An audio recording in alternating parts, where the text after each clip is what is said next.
who are using it to write things, that doesn't really describe my use. I don't find that it's a great writer, at least not for the sort of work that I'm producing. It can do a passable job for marketing copy. There are ways to train it on your own voice and style, but that's not, those aren't the tasks I'm trying to get rid of, Hi, I'm Joe Beal, the founder and CEO of Microcosm Publishing. I'm also the author of A People's Guide to Publishing, which distills what I've learned from selling millions of books over the past 28 years. I'm Ellie Blue, the Vice President of Microcosm. We started this podcast to share what we've learned with newer publishers, so you can learn from our mistakes. Or maybe you just want to learn about the publishing industry. This week, we welcome back a regular contributor to the pod, Jane Friedman of The Bottom Line, where we get all of the best publishing news, the deepest dives, and the hottest takes. This hottest take is going to bring us up to speed on most of what is happening with AI, at least as of press time, probably quite a bit more between now and when this episode airs. So Jane, what is going on with artificial intelligence? So there were two big cases that were decided recently in the same court, but two different judges. One was involving Anthropic. The other was involving Meta, so the Facebook parent. And both judges decided, for different reasons, that if these AI companies have trained on books, it's fair use. Meaning they don't have to ask permission, they don't have to get licensing, they can just train on the books. It's okay because it's sufficiently transformative. That's a legal definition here that comes into play when you assess what's fair use or not. But what was interesting is that the Meta case was really decided on a technicality, like the defendants, rather the who came forward and their attorneys just didn't provide sufficient evidence to show that it wasn't fair use. And the judge practically begged for someone to bring a better case. Please bring me a better case so I don't have to decide in this manner. But the other one, which has huge ramifications, assuming that it's not appealed and overturned, the Anthropic case, the judge decided, okay, even if the training is fair use, and he thought that it was, you guys acquire books illegally. They used pirate sites to acquire digital books, or they actually, in some cases, they purchased print copies and destroyed them by scanning them in order to train their model. So the judge said, look, if you acquired the copies legally, but you didn't. You created basically your own pirated library. And now you have to pay damages because that's infringement. And so the case, again, if it moves ahead as planned, it's going to go to trial in December. Currently, the attorneys for the plaintiffs, so that's authors, and it's a class action, by the way. So this is everyone, not just the authors who brought the case. Right now, the attorneys are trying to gather all of the titles and authors affected, and there were 7 million titles in the training database. So millions of data points here to decide, what is everyone going to get paid? And the damages are significant. It can be hundreds, but more often thousands of dollars per title in damages. Anthropic is, of course, appealing, saying that if this judgment comes to pass with all of the damages, they will be put out of business. Oh, wow.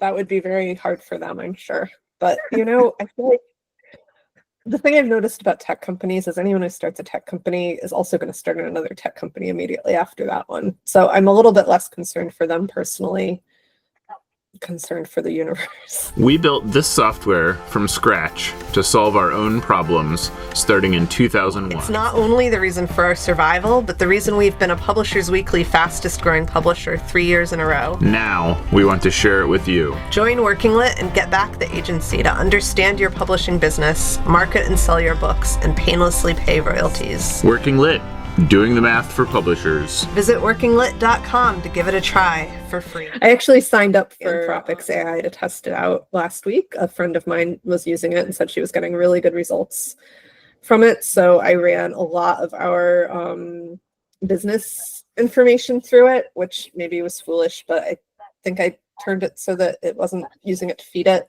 And I got such wildly divergent answers, but that were so confidently stated. Based on one set of numbers, it said we should never publish another witchcraft book again and should immediately desist doing so. And based on a different set of equally true numbers, it said we should only publish witchcraft books. And it said it in just such a compelling way. It was like, this is urgent. This is the urgent message you need. So anyway, news aside, I wasn't impressed with Anthropic. I think all of those very smart people who made it could probably do something better with their lives. There is a startup called Scribe. It's based in the UK. It comes from an independent publisher, or I should say it comes from the founders of an independent publisher called Bloodhound Books, which is now owned by Open Road Media, for those who are curious about these things. And so the founders, it was really difficult for them to get their books into translation. You know, the sales just weren't there. The costs of translation are pretty significant. But for those who don't know, if you're a UK publisher, you know, that market isn't as big as the US audience. And the publisher that's successful has some international sales coming in, translation or foreign rights sales coming in, but they just couldn't move the needle on that in a way that they found satisfying. So that's when they started to AI translation as a way to help them get their books into more readers' hands. And this isn't necessarily like there's been machine translation for many, many years now, but with AI, or I should say the large language models, you know, they are super effective at translation if you're programming one or training one to do precisely what you want with that translation.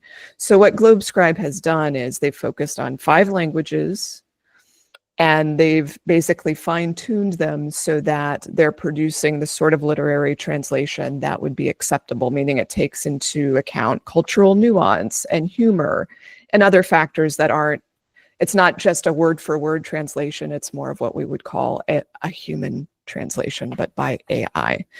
So you will find like AI-powered translation out there for like 20, 30, or 40 languages at a time, but it's not necessarily something that would stand up in, let's say, the literary publishing market. It might do fine for like a technical manual, but not for someone trying to read a novel.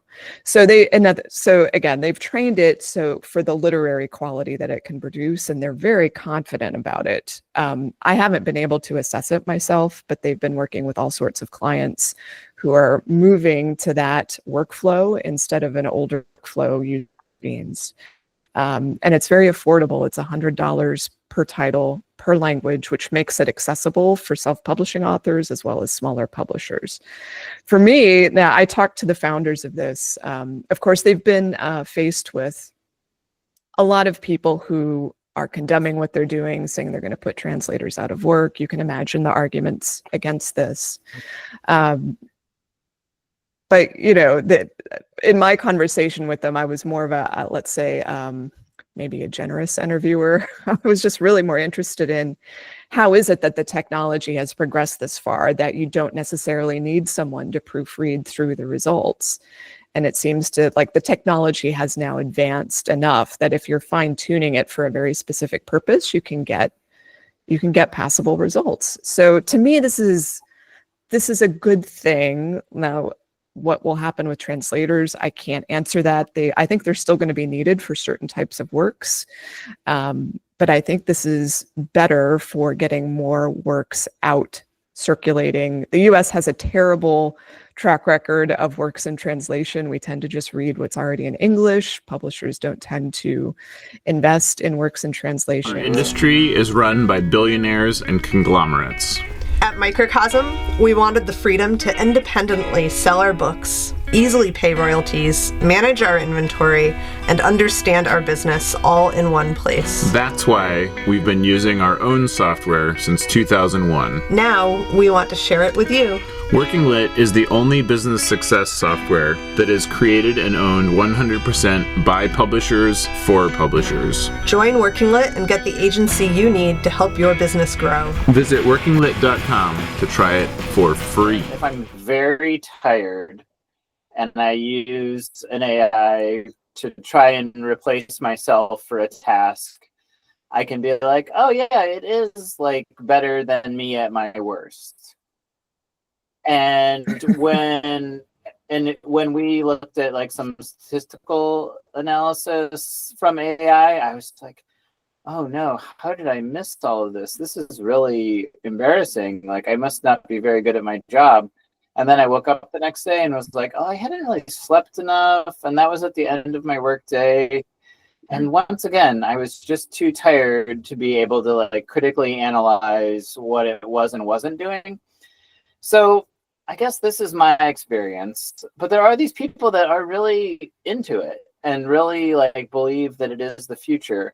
So are there other applications that you're seeing where AI is like legitimately good at the task? So I use it a lot for business efficiencies, and I find it super useful actually for some of the things that it gets criticized for, like getting the facts right. I find that there are a couple critical things you have to do.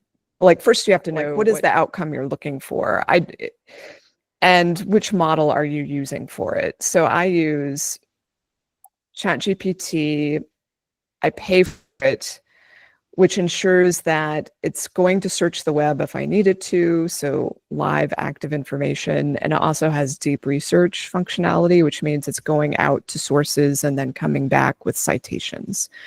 So I can plug an article into it that I've written that has my sources included, and I can say, I want you to read through this and check for anything that might be incorrect, for a claim that's maybe a step too far, misspelled names.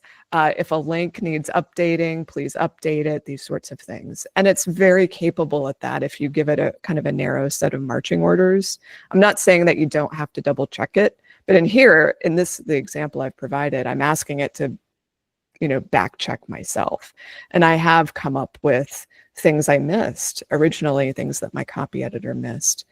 I've also used it to do a lot of coding that I wouldn't know how to do on my own. So this is a kind of a classic use for it. I maintain my own website. I have to troubleshoot my own problems when it comes to website, email, hosting, the whole 9 yards. And it's really good if you tell it what you're trying to figure out. You paste an example, you paste in error messages. 90% of the time it comes back with something I can use to fix the problem. But you can't 100% trust it, of course. Thanks for joining us once again. Please send your questions to podcast@microcosmpublishing.com so we can answer them on future episodes. And please give us 5 stars on iTunes and everywhere else that podcasts are reviewed. You can find us on the internet at microcosm.pub, On Twitter at Microcosm, on Facebook at Microcosm Publishing, on Instagram at Microcosm_pub. and here in Portland, Oregon on North Williams Avenue. Thank you so much. Have a wonderful week.